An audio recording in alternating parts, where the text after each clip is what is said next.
Bonjour Léo. Alors bonjour Franck Brusset, merci d'accorder cette petite interview pour le site penserlibrement.fr. On vient Ah merde, c'est un site complotiste. C'est un clip, dégage, je m'en vais.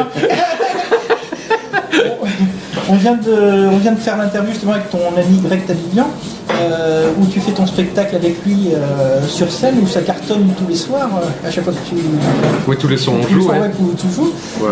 T'en penses quoi de ce succès? Parce qu'on voit qu'il y a du monde même sur les escaliers et tout. Et non, c'était des comédiens ce soir sur les escaliers. Non mais c'est vrai que c'est arrivé une fois où il y avait vraiment trop de monde et on a laissé les gens entrer quand même sur les escaliers. Mais j'étais pas là ce soir-là. Non. Mais là ce soir, non, il y avait que des humoristes sur les escaliers. Ouais. On a laissé les places mais c'est hyper blindé à chaque fois. Pas à chaque fois, mais souvent, très souvent. Oui, 90% du temps, je crois. Parce que malgré les pubs qu'on fait dans les médias mainstream, on va dire, où on parle de complotisme et de tout ça sur ces nouveaux acteurs, on va dire, ces nouveaux comédiens, est-ce que tu t'attendais à ce que les gens quittent le navire ou au contraire ça t'a fait plus de pubs et les gens viennent encore plus te voir? Alors, tu parles du truc par rapport à Kevin Razi? Oui, exactement. Alors, je crois que le Salle des Volontaires sur cette affaire a pris énormément d'abonnés. Greg aussi, moi pas tant que ça. Ouais. Mais après, ça a plus fait de la pub, mais pas directement pour le Pas Content Comedy Club. Ouais. C'est pas exactement le même public. Et le public du Pas Content Comedy Club est très sympa. Et voilà, c'est vraiment des gens qui ont pas l'habitude, je crois, d'aller voir des humoristes. Enfin, je sais pas si tu vas voir souvent des humoristes, non? Pas tellement. Pas tellement. Et voilà, ils sont contents de découvrir. C'est-à-dire que c'est pas un public habitué des humoristes, donc je suis pas certain que si on leur proposait des trucs très très classiques, ils se rendraient compte que c'est très très classique. Mais on leur propose pas ça. On leur propose des humoristes un peu souvent qui passeraient pas à la télé, hein, parce que dès que tu commences à avoir un peu trop de propos à la télé, pas forcément controversé, hein, mais dès qu'il commence à y avoir des démarches de réflexion, non, ça à la télé, on dit trop compliqué, non, les gens vont pas comprendre, tu vas vexer telle personne, alors que c'est des fois c'est des trucs très simples, mais à la télé il faut que ça soit simpliste, quoi. Ils prennent un peu les gens pour des cons. Et est-ce que la télé, si elle te proposait un poste, est-ce que tu irais? Ou c'est vraiment contre ta nature? Tu préfères être sur scène? Je fais des vidéos sur YouTube. Oui.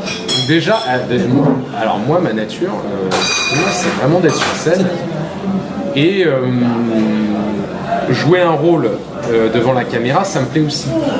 Mais c'est vrai qu'être en tant qu'humoriste sur YouTube, j'ai mis longtemps avant de sauter le pas parce que je voulais faire un truc qui avait un intérêt vraiment et qui n'était pas trop fait. Et j'ai fait un truc qui ressemblait un peu au départ, surtout, même toujours, hein, parce que faisait Russell Brand sur sa chaîne, et ça se faisait pas en français. Moi, par Dieudonné peut-être, mais encore plus, c'était pas vraiment la même chose. Quand tu vois que tous les ans, il y a, on va dire, une centaine, voire des milliers de petits comédiens qui ouvrent leur petite chaîne sur YouTube et ça ne fonctionne pas et que toi, tu sors du lot. Qu'est-ce qui fait? Moi, ce qui a fonctionné, très honnêtement, c'est que j'ai bossé avec Greg Tabibian qui m'a fait de la pub et que pour lui, ça marchait déjà. Ouais. Voilà. Mais les gens pourraient te suivre au bout d'un moment alors qu'ils te suivent toujours et ils aiment ton humour. Non, mais alors ça c'est ce qui m'a donné un accès à un public. Je te parle, enfin qui a permis aux gens à qui ça pouvait plaire de venir sur la chaîne, effectivement. Et après, il reste. Après, il reste, oui, parce que le franc-parler, bon, l'humour, hein, mais sur des sujets de fond et avant tout le franc-parler, parce que des fois, je mets moins d'humour parce qu'il faut absolument que je parle. Je mets moins d'humour, j'avoue, parce que je travaille moins les blagues, parce qu'il faut que je parle vraiment en urgence d'un sujet grave. Et je le fais plus pour que comment dire. Disons que je rabote un peu sur l'humour, enfin je travaille un peu moins l'humour parce que ça me paraît très important d'informer les gens sur un sujet en urgence quand il se passe des trucs graves et dont personne d'autre ne parle. Et tu te sers de Pas l'humour assez pour avec faire la passer un substance. message? Oui, totalement. Ouais, ouais. Mais de toute façon, pour moi, il faut d'abord avoir quelque chose sur lequel tu veux t'exprimer, et ensuite tu mets la forme, quoi. On voit que même sur scène, tu as toujours des choses à dire importantes. Tu parles pas de chewing-gum ou de McDo ou des conneries comme ça. Alors après, je parle de thèmes parfois qui sont sur scène qui sont un peu plus généraux que dans les vidéos, enfin, universels si tu veux, qui pourraient paraître bateau, mais j'essaie toujours de trouver un éclairage, même tu vois, même quand je parle des relations hommes-femmes, j'essaie de trouver un éclairage différent, pas... Tu trouves que les gens ils sont pas assez éveillés avec tout ce qui se passe? Ah, là, c'est vraiment la question est vaste et peut être mal interprétée aussi. Mais qu'est-ce qui est réveillé? Parce que je sais qu'il y a tout un milieu de gens qui s'informent, pas toujours bien d'ailleurs, Ouais. mais qui s'appellent eux-mêmes éveillés. J'en fais certainement partie. Mais moi j'aime pas les catégories. les étiquettes, ouais. J'aime pas les étiquettes. On va prendre un exemple. J'en colle aussi, Ouais. mais si tu veux, ouais, il y a les étiquettes, éveillées, dissidences, tout ça. Mais déjà, ne serait-ce que les gens qui s'intéressent, il n'y en a pas assez. Il y en a pas assez, ouais. Alors Est-ce que tu après, crois avoir compris le fond du truc, moi-même je suis pas sûr de l'avoir compris. Ouais. Mais est-ce que tu prends par exemple une personne qui s'informe que par la télé, par exemple, est-ce que c'est quelqu'un qui peut être éveillé ou elle est trop manipulée dans ce média-là? Non mais déjà, la télé, c'est quoi le but de la télé? C'est quoi le but de la télé? C'est pas de t'informer. Je veux dire, au niveau de... Le but de la télé, c'est de faire de l'argent. Avec de la publicité ou en demandant aux gens d'appeler des numéros surtaxés pour voter pour éliminer un tel ou un tel. Enfin, le fond de la télé, le but ultime de la télé, c'est de faire de l'argent, c'est tout. Donc c'est pas de t'informer. Si t'informes, c'est pratiquement par accident. C'est qu'ils se sont dit, donc, les gens, ça fait de l'argent quand on informe les gens, mais donc Et comment ça se tu fait peux pas reprocher à la télé de pas t'informer parce que c'est pas son but initial. Et comment ça se fait qu'autant de monde ne voit pas ça comme ça? Parce que c'est en même temps très simple et compliqué à expliquer, mais en fait, si tu veux, il y a... Comment dire? Les êtres humains, ils réfléchissent souvent dans un paradigme de pensée, c'est-à-dire qu'ils ont des... Même des fois, c'est très général, très global, des schémas de pensée qui englobent parfois beaucoup de choses, mais c'est très dur d'en sortir, de se remettre en question, de remettre en question le paradigme. C'est-à-dire que, par exemple, qu'est-ce que je pourrais donner comme exemple pas trop controversé, avec peu de controverses et qui pourrait être clair, mais De nos jours, sans controverse, tu crois que ça existe? Hein? oui, c'est possible. Ouais, attends, j'essaie de trouver un exemple. Tu pourras couper le moment où je réfléchis si tu veux, mais non, j'essaie de trouver un exemple qui peut te mettre tout le monde d'accord en donnant des faits. Bon, on va prendre un exemple. Bon, ça va être controversé, mais il y a un discours récurrent qui est les chômeurs coûtent de l'argent à l'État. Non, en fait non, parce que Pôle emploi s'endette, Pôle emploi s'endette et indirectement endette l'État, mais en fait, ce qui est versé comme cotisation chômage à l'URSSAF paie largement ce qu'on paie comme indemnité aux chômeurs, largement. En fait, l'endettement, il provient de quoi? Il provient du fait que Pôle emploi a des actions pécuniaires d'aide et d'incitation à l'emploi. C'est-à-dire qu'ils donnent de l'argent, ils font des formations, ils donnent de l'argent à des entreprises pour créer des jobs, etc., pour avoir certains types de contrats aidés. En fait, tout ça, c'est ça qui crée l'endettement. Mais si tu fais l'équilibre bête et méchant au niveau comptable de ce que payent les actifs, les salariés en cotisation pour le chômage et ce que tu donnes aux chômeurs en indemnité, allocation chômage, pardon, en fait, c'est excédentaire. Ça, peu de gens le savent.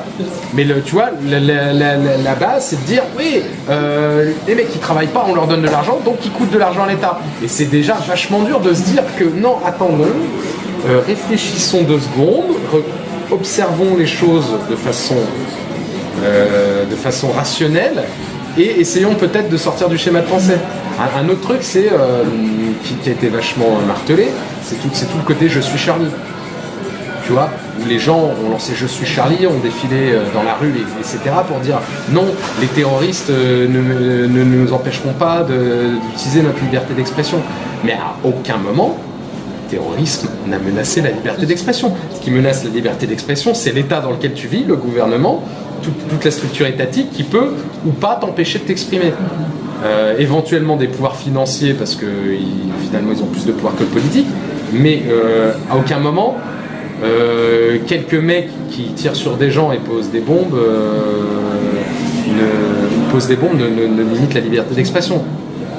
C'est marginal comparé à la structure étatique qui peut interdire tel journal de publier, l'attaquer pour l'empêcher de parler, le censurer, ou même des financeurs qui peuvent dire un tel, tu dis plus ça. D'ailleurs, ça se passe sans arrêt. Hein. Les mecs qui possèdent les journaux et les journalistes, ils savent ce qu'ils peuvent pas dire. Et comment tu as eu ce déclic pour arrêter de voir ce qu'on voulait te faire penser et de réfléchir par toi-même? Non mais c'est vachement progressif. C'est vachement progressif, mais... Tu crois que tout le monde peut y arriver ou il y a toujours un pourcentage qui n'y arrive pas? Moi j'ai toujours été très critique, mais pour... comment dire? C'est-à-dire, si tu prends du recul par rapport à tout ce qu'on te dit et tout ce que tu vois... Il y a un décalage. Non mais déjà c'est facile de te dire tiens ça sent la merde. Mais après, savoir d'où vient l'odeur exactement, c'est beaucoup plus compliqué. Mais déjà, il y a beaucoup de gens qui réalisent que non, ça marche pas. Enfin, il y a quelque chose qui ne marche pas. Et ensuite, moi, ça a été vachement progressif. C'est-à-dire que depuis longtemps, je voyais tu vois, depuis longtemps, ouais. En gros, dès l'âge de 16 ans, je commençais à m'intéresser à la politique. À 18 ans, j'étais super content de voter, tout ça. Et puis entre 18 et 22 ans, même, j'ai réalisé, j'ai commencé à me dire, en fait, les mecs, ils proposent un peu la même chose, ils se tirent dans les pattes, mais il y en a... Enfin, je veux dire, on a essayé la gauche pendant des décennies, avec la droite alternativement. Ils se sont tirés dans les pattes, ils n'ont pas fait ce qu'ils ont dit, ils n'ont pas atteint les objectifs qu'ils avaient promis. Finalement, l'un comme l'autre déjà sont inefficaces pour améliorer la situation du pays. Et en plus, après j'ai commencé à analyser le discours, et puis moi je pensais des trucs parallèlement, je disais mais il faudrait faire ça, là, il n'y en a aucun qui le propose. Il faudrait faire ça aussi, il n'y en a qu'un qui le propose. Et bon, il y a un nouveau parti qui s'est créé, qui avait un discours intéressant, dans lequel je me suis engagé. Et j'ai vu comment ça fonctionnait de l'intérieur. Parce que je ne m'étais jamais engagé en politique, parce que, tu vois, je me disais... Déjà, j'étais d'accord avec certains trucs que disait le PS et certains trucs que disait l'UMP. C'est bon? T'as pas niqué le cadre? J'étais d'accord avec certains trucs que disait le PS et certains trucs que disait l'UMP. Mais je trouvais tous leurs dogmes complètement cons. Ils étaient hyper campés sur des positions à la con. Et puis, au final, au fur et à mesure des années, ils se rapprochent pour dire la même chose. Et puis moi aussi, parallèlement, je me rends compte qu'en fait, ils disent la même chose sur beaucoup de trucs. Et il y a un nouveau parti qui est créé. Je me dis, tiens, il y a une chance. Le mec, il a un discours un peu différent. C'est l'UPR qui lui parle? Comment? L'UPR? Non, c'était bien avant. Non, mais je vais pas balancer le nom du parti, c'est trop dossier. Mais les gens trouveront si Google. Parce que j'ai été candidat aussi sur une liste, etc. Mais je me suis rendu compte que de l'intérieur, c'était complètement pourri. Et du coup, à faire une campagne municipale, j'ai vu comment ça se passait un peu avec les élus des autres partis, les candidats des autres partis, comment ça se passait un peu dans les autres partis. Je me suis rendu compte que tous les partis étaient gangrénés jusqu'à l'os, quoi, et que c'était impossible dans ce système qu'il y ait quoi que ce soit Tu crois qu'aucun parti qui puisse arriver ne change les choses? C'est trop fermé? Non, parce qu'en fait, ce qui se passe dans les partis, c'est que c'est gangréné par des arrivistes. Des vrais arrivistes, hein, des gens qui veulent faire carrière en politique. Il y a deux choses. Enfin, il y a trois choses. Il y a des arrivistes qui veulent absolument faire carrière en politique, c'est-à-dire qu'ils veulent en faire leur métier, alors que si on est en démocratie, ça ne devrait pas être un métier professionnel de la politique, puisque la démocratie, c'est le pouvoir au peuple. Donc c'est chaque citoyen qui doit exercer le pouvoir, pas juste des mecs élus et qui en font leur métier. Deuxième chose, il y a des militants, des fanboys, complètement cons, quoi que ce soit qui se passe, suivront le chef, suivront le plus fort. Et puis il y a des utopistes qui arrivent et qui veulent vraiment changer les choses, et puis qui se rendent compte que c'est la merde et qui se barrent assez rapidement en général, ces gens-là. Et c'est ceux-là que tu voudrais lire. C'est ceux-là dont tu aurais besoin à la tête des institutions, mais c'est ceux-là qui se barrent les premiers. Parce que pour gagner une élection d'une envergure minimum, en fait, je suis en train de spoiler une vidéo Terrain Crash là, que je voulais faire. Donc voilà, exclu. Mais en fait, pour être élu en France, dans une sauf coup de chance exceptionnel, hein, tu vois, un buzz, un concours de circonstances qui fait que d'un coup, il y a une citoyenne qui est élue, c'est jamais arrivé, hein, ou un candidat pas trop dégueulasse qui est élu. Mais sinon, il faut le soutien d'un parti politique pour toute élection d'envergure minimale. Je dirais que même pour une ville de 10 000 habitants, il faut quand même un parti qui te dit ouais, il n'y a pas que des gens de notre parti, mais on soutient cette liste, quoi. Pour des raisons médiatiques, pour que le système médiatique te prenne en considération, et puis également pour l'appui, le réseau, parfois les finances aussi. Et donc, à l'intérieur de ces partis, il y a des mecs qui veulent faire carrière en politique. Donc, ce qui veut dire que les bisounours qui veulent le bien commun et qui veulent que les choses s'améliorent sont en compétition avec des vrais psychopathes, en fait, qui n'ont... Déjà, leur motivation, c'est qu'ils veulent faire carrière en politique. Alors souvent, ils ont fait que ça de leur vie, c'est-à-dire qu'ils ont été à la fac, mais ils étaient syndiqués plus qu'ils étaient étudiants. Et depuis le départ, en fait, ils savent que faire de la politique. Que faire de la polémique, en fait, que savoir être élu. Parce que faire de la politique, c'est pas savoir gérer les institutions, c'est savoir être élu. Donc il n'y a que des mecs qui font ça depuis le départ, donc ils n'ont aucune autre compétence. Donc déjà, la motivation ultime, c'est que pour leur propre survie, ils ne savent faire aucun autre métier.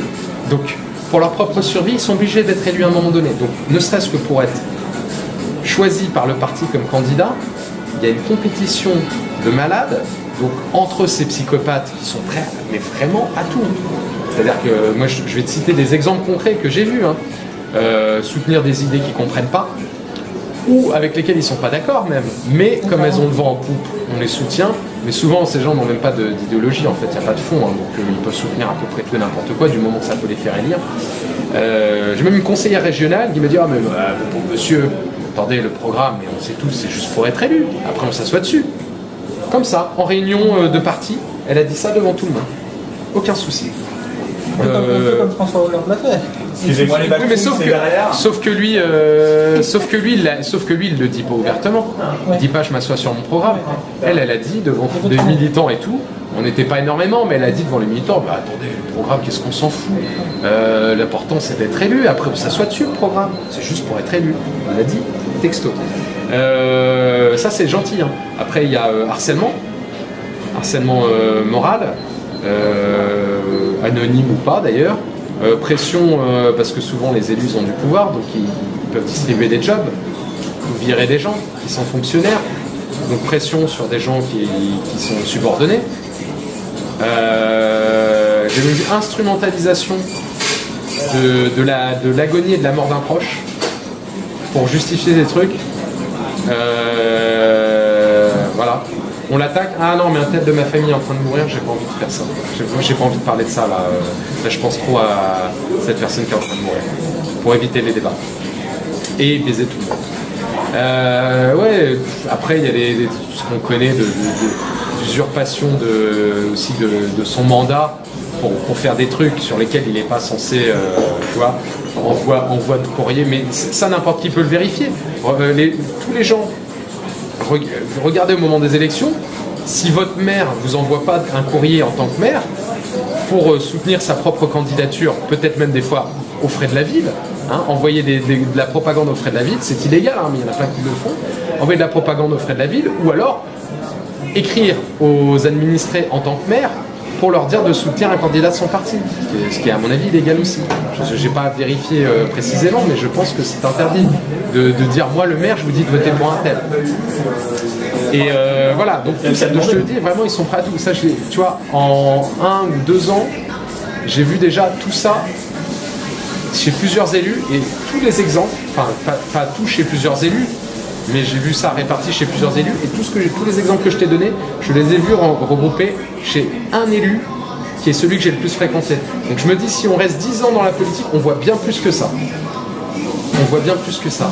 C'est ça qui t'a éveillé beaucoup. Et il y a aussi trahison de son propre parti aussi. Trahison de son propre parti en partant sur une liste indépendante alors qu'on est le chef du mouvement dans le département. Par rappel, une liste indépendante, je veux dire une liste adverse. Falsification en interne. Faux conseil de discipline, faux conseil de parti.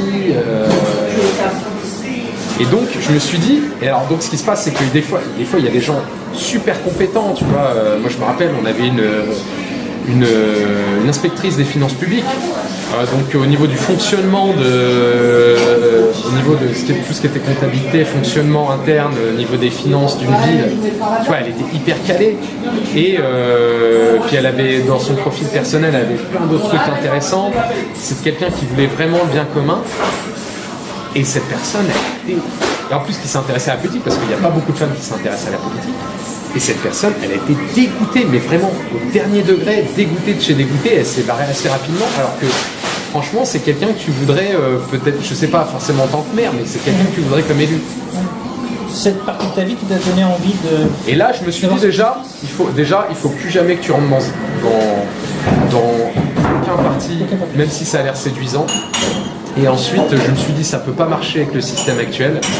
Et voter, ça sert juste de temps en temps à disqualifier un mec que tu trouverais au deuxième tour, que tu trouverais vraiment...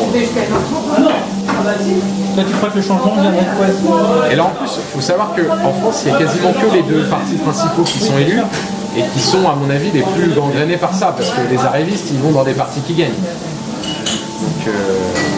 Pour ceux qui nous entendent, qui voudraient voir les choses changer, tu vois comment le changement, c'est chacun doit faire son changement. Déjà, arrêtez de voter pour le PS, l'UMP et le FN, ils ne changeront absolument jamais rien. Mais déjà, il faut que chacun essaye de s'améliorer lui-même, c'est-à-dire de vraiment se cultiver, au moins politiquement, mais de façon générale se cultiver parce que voilà, il y a est-ce qu'on mérite la démocratie quoi aussi? Est-ce qu'on est assez bon pour l'avoir? Et pour toi, est-ce que tu considères qu'en France on est encore en démocratie? Ah non, en France on n'a jamais été en démocratie, c'est officiel. La France n'a jamais été décrite comme une démocratie, c'est une république. Et même dans le classement, de toute façon constitutionnellement, je crois qu'il n'y a aucune fois le mot démocratie. Ça s'est jamais revendiqué démocratie à ma connaissance. Et dans le classement, je crois que c'est The Economist, un magazine américain, qui fait un classement des démocraties dans le monde. Je crois que c'est, je suis pas sûr du magazine, mais je crois que c'est The Economist. Et la France a jamais été une démocratie dans le classement. C'est démocratie partielle. Techniquement, c'est un régime. Je vais faire chier les gens. Non, c'est pas bien. La France, c'est un, sur le papier, c'est un régime parlementaire, c'est une république parlementaire, un régime semi-présidentiel. Voilà. Un régime semi-présidentiel et depuis Sarkozy, ça devient...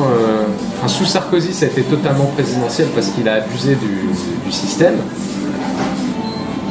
Des abus qui existaient depuis longtemps, mais qui sont dus à des failles dans la Constitution, parce que le Premier ministre est surtout dans la pratique plus que dans la Constitution, mais le Premier ministre était devenu redondant avec le président de la République et Sarkozy est devenu un hyper-président et a totalement assumé que voilà, les failles du système pour diriger la branche exécutive et législative, alors que normalement ça devrait pas être le cas. Et François Hollande donne l'apparence de respecter cette séparation des pouvoirs, mais je suis pas certain qu'il la respecte. Et les autres d'avant donnaient. Donc c'est un régime semi-présidentiel à cause de ça, et c'est démocratie partielle. C'est pas. Et moi, je pense que, honnêtement, au fond de moi, des vraies démocraties dans le monde, je pense qu'il n'y en a aucune. Il n'y en a aucune. Dans le monde, actuellement, dans le monde, je pense qu'il n'y a aucune démocratie. Est-ce que, comme certains, tu penses que le pouvoir d'achat de faire ses propres choix quand tu achètes quelque chose, ça peut être une arme? Tu parles du boycott? Du boycott, par exemple? Mais je crois que, actuellement, pour agir aujourd'hui, tu vois, je te parle pas de créer quelque chose, de construire quelque chose pour le futur. Ouais. Je te parle agir aujourd'hui, il n'y a que ça. Agir aujourd'hui, il n'y a que le boycott, parce que. C'est pour ça que le Premier ministre veut l'interdire. C'est d'ailleurs pour ça que oui, bien sûr, bah oui. C'est le Coluche qui disait, tu penses bien que si les manifs, que si voter pouvait changer quelque chose, il l'interdirait. Ouais. Je crois que c'est Coluche qui disait ça. Bah oui, et alors ils interdisent le boycott, ils essayent d'interdire par tous les moyens le boycott. C'est-à-dire que d'abord on veut faire quelque chose, puis après on trouve la justification législative. On essaie de trouver les fondements légaux pour l'interdire, mais ils veulent interdire le boycott parce que en fait le monde est dirigé par l'argent. Donc il n'y a que l'argent avec lequel... Donc nous on n'a pas d'argent, mais tous ensemble, si on boycotte un truc, oui on peut faire mal. Mais ça change... Si tu veux, ça change quelques trucs, mais ça change des détails. Parce que le ballon, c'est tous des enculés. Donc, enfin, toutes les grandes boîtes, il y en a très peu d'altruistes. Et donc, tu peux boycotter un truc. Ils vont arrêter de faire ce truc-là dégueulasse en particulier, mais t'en as 15 autres à côté. Et en fait, après, tu deviens décroissant, tu pourrais plus rien faire du tout, quoi. Enfin, tu pourrais plus rien faire du tout. Faut inventer un autre truc, quoi. Provisoirement, le boycott, c'est le seul truc qui te permet d'un peu agir, tu vois. On voit que tu es un humoriste, mais tu es à fond quand même dans l'actualité, dans l'information. Pas tant que ça, parce qu'en ce moment, j'ai du mal à suivre tellement ils nous sortent de conneries de tous les côtés, c'est très dur à suivre. Mais vraiment, de tous les côtés, je te parle pas que des politiques. Et quand tu sors tes vidéos sur YouTube, est-ce que les gens comprennent un peu ce que tu fais? Ou il y en a certains qui te prennent comme certains médias pour le complotiste qui invente des choses, etc. Oui, il y en a quelques-uns, mais ouais. Excuse-moi, je termine ta question. Ou est-ce que tu as une grande partie quand même qui comprennent ce que tu veux dire et qui s'éveillent un peu, on va dire. Hein. Oui, il y en a une grande partie. Puis il y a même des gens qui n'aiment pas et qui suivent pour systématiquement me faire chier. Mais alors moi j'ai la chance de pas être trop emmerdé parce que j'ai un... Et les quelques mecs qui m'agressent, je crois que c'est ce qu'ils me reprochent aussi, c'est que je suis tellement péremptoire en fait que... Enfin... je fais mon autocritique là. Que en fait ça les décourage. C'est-à-dire que... c'est le problème de beaucoup d'artistes sont surdoués en apparence, et puis dès que tu leur mets un petit coup de pression, ils vont changer d'avis ou s'excuser. Moi non. et je crois que ça se sent clairement, et donc les mecs ils me clashent un peu, mais déjà les mecs qui m'agressent, où il n'y a pas de débat, je leur réponds même pas parce que j'ai autre chose à foutre. Tu vois, alors qu'il y en a toujours qui vont essayer de les récupérer, de s'excuser, d'essayer d'argumenter contre eux. Moi si je crois que le mec a vraiment pas compris et peut comprendre, je lui parle. Mais quand je vois qu'il est pas sauvable et qu'en plus j'ai pas le temps, je ne réponds pas, quoi. Donc ça évite de garder ces gens-là dans le débat. Puis il y a des mecs qui commencent à être carrément insultants avec tout le monde. Moi je discute même pas, je les dégage, je les bloque parce que c'est pas la liberté d'expression, c'est mon chez moi, c'est privé, c'est ma page Facebook, c'est mon YouTube. Donc là j'ai pas à respecter quoi que ce soit. Si tu veux insulter tout le monde, non, c'est pas la liberté d'expression. Si tu veux contre-argumenter, ok. Je supprime pas des commentaires de mecs qui contre-argumentent. Il y a des mecs qui ramènent juste en insultant tout le monde, oui. Puis des fois c'est YouTube qui les bloque d'office, j'ai rien à faire. Et ta chaîne, celle que tu fais, tu sens qu'elle augmente au niveau des fans, au niveau des vues, etc. Ouais, ça augmente doucement, mais alors ce qui est cool c'est que Tu te vois comment avec cette chaîne? Là, alors là, je suis à un moment donné où... Comment tu vois évoluer cette chaîne? Là, j'ai suffisamment de gens pour que ça soit cool depuis un petit moment. Ça continue d'augmenter, donc c'est super motivant. Et ouais, donc là, c'est que du bonus. Non, en fait, là, je commence à avoir les inconvénients, en fait. C'est-à-dire que j'ai plus le temps de répondre à tous les gens auxquels je voudrais répondre. Donc là, j'ai passé le moment où il n'y avait que des avantages et que c'était marrant et que c'était cool. Là, il commence à y avoir l'inconvénient. Il y a des gens, j'aimerais bien leur répondre et puis... manque de temps. Tu vois, puis j'ai pas envie de répondre juste merci. Hein, mais je trouve ça con. S'ils sont cool avec moi, leur dire juste merci, c'est sympa, mais bon. Et voilà, donc je commence à plus avoir le temps de répondre à tout le monde. Même des fois, ou même de lire tout. Parce que des fois, il y a des mecs qui me font des commentaires super longs, je dis, putain, je trouve le temps de le lire à un moment donné et j'ai pas forcément le temps. Est-ce que le public, le meilleur moyen pour te remercier de tout ce que tu fais, c'est ce n'est pas de venir te voir sur scène aussi? Oui, aussi, mais déjà c'est de partager les vidéos, si tu es d'accord, c'est la moindre des choses, tu vois, tu peux pas, si tu trouves que je dis un truc intéressant et que ça peut être intéressant de l'entendre, je pense que la base c'est de partager le truc pour que le message se transmette. Et il y a des gens, alors au début surtout, parce que au début, dans ceux qui me suivaient, j'avais plein d'artistes qui voulaient être sympas ou plein de potes. Et alors soit il y avait des gens qui ne comprenaient rien à ce que je faisais. C'est vraiment grâce à Greg que j'ai commencé à trouver mon public. Mais Greg t'habilles bien en faisant de la pub. Et ouais, je suis pas content TV. Mais c'est grâce à lui parce qu'au début j'avais... disons que les 500 premiers, c'était des gens plus par amitié ou par solidarité d'humoristes. Mais les mecs, soit ils comprenaient pas ce que je faisais, soit ils me disaient oui, parce que c'est des artistes, ils disent oui, c'est bien, mais je peux pas partager parce que voilà, là je passe un concours à un moment donné, voilà, s'il faut que je partage des trucs, c'est trop politique, machin.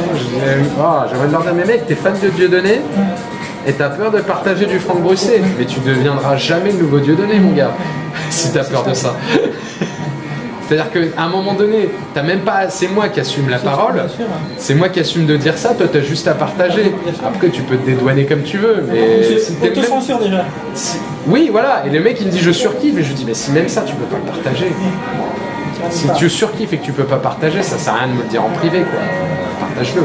Je crois que les gens ils partagent plus des bêtises comme les chats et le... Oui, de façon générale, mais c'est pas un reproche que je leur fais. Ouais. Moi, ce que je constate, c'est que les artistes qui sont censés ouvrir leur gueule partagent beaucoup moins des trucs engagés, mais vraiment subversifs et engagés, que Monsieur Lambda, quoi, que Monsieur Tout le Monde, voilà. Donc, à un moment donné... les gars, faut avoir du courage, quoi. Mais la plupart des artistes, ils savent pas pourquoi ils veulent être artistes. Ils veulent être artistes aussi. Ils veulent être connus quelque part. Mais il y a une c'est pas le métier. Ah, mais je pense qu'aussi il y a une déconstruction de ce qu'est l'art qui est assez phénoménale depuis. Est-ce que la télé n'a pas joué là-dedans? Ah non, avant ça, je pense. Beaucoup de jeunes on voit maintenant, ils veulent juste être connus, mais ils savent même pas comment. Ah oui, c'est un métier d'être connu. La télé-réalité a été un catalyseur de ça, parce que du jour au lendemain, tu avais des gens qui devenaient connus sur du vent, qui n'avaient aucune compétence, mais qu'on faisait jouer dans des trucs à la télé. Avant ça, il y a eu les mannequins qui n'étaient pas... Je veux bien qu'un mannequin devienne actrice, mais... Excuse-moi, je parle longtemps. Je veux bien qu'un mannequin devienne actrice, mais à un moment donné, il faut apprendre à faire le boulot, quoi. En tout cas, c'était... Tu peux juste nous rassurer alors? Tu n'es pas, pour les gens qui nous écoutent, et tu n'es pas complotiste, tu n'es pas antisémite ou... Alors, antisémite, je peux le dire sans ambiguïté, non, je ne suis pas antisémite. Tu te considères pas complotiste? Mais complotiste, alors antisémite, c'est une définition claire, donc je peux dire que je ne suis pas antisémite. Antisémite, aujourd'hui, par la définition, c'est quelqu'un qui est raciste aux juifs, qui pense que les juifs constituent une race à part et qui est raciste aux juifs. Donc non, je ne suis pas antisémite, clairement. Après, complotiste, c'est un terme vague dans lequel on met tout le monde quand on n'a plus d'arguments, on dit ah bah t'es complotiste. Donc moi je refuse de rentrer dans ce débat complotiste, pas complotiste. D'autant que c'est quoi complotiste?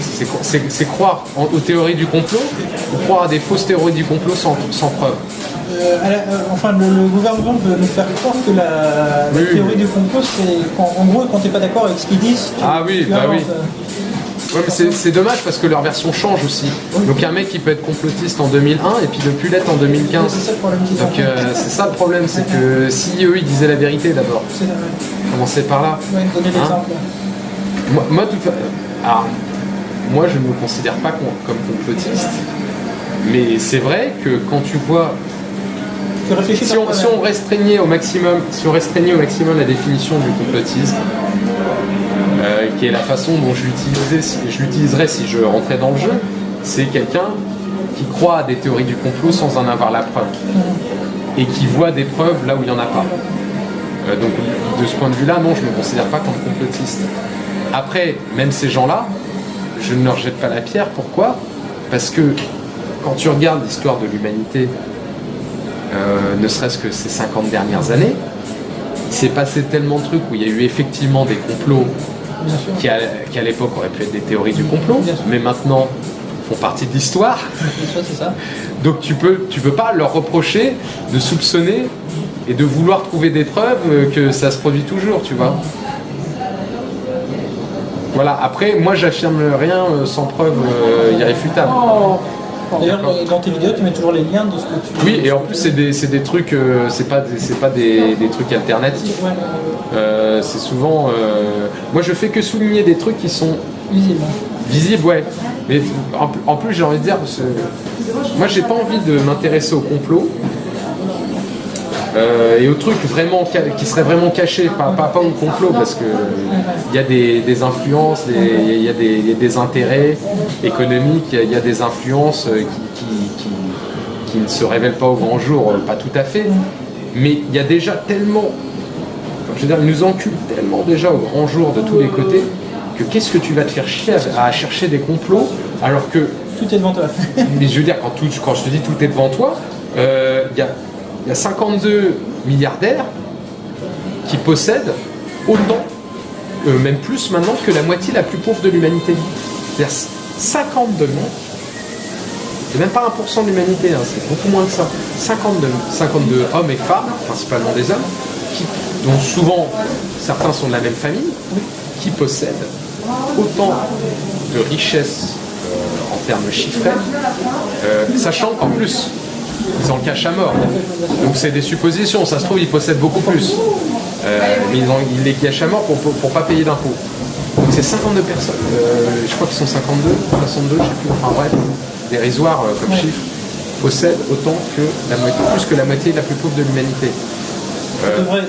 Et on a à peu près la liste, puisqu'il y a Forbes qui fait chaque année un classement des milliardaires, un classement des gens les plus riches du monde. Donc on sait qui sont ces 52 personnes. Je veux dire, à un moment donné, quand tu as autant d'argent que ça à si peu de gens, il y a un souci quelque part. Tu vas pas me dire que si l'autodétermination des peuples va à l'encontre de ton enrichissement, tu vas pas faire quelque chose contre. Tu vas pas me dire que déjà, tu n'as pas le pouvoir de le faire, et tu vas pas me dire que dans ces cas-là, tu vas te restreindre de le faire. Parce que les mecs, pour arriver à ce niveau-là de richesse, je peux te dire qu'ils vont marcher sur la tête de beaucoup de gens. Donc un petit peu museler la démocratie ou les médias à tel ou tel endroit, est-ce que tu crois que ça va te faire... à mon avis, ça te fait ni chaud ni froid quand on est arrivé là. Donc à un moment donné, c'est pas un complot, ça, c'est évident.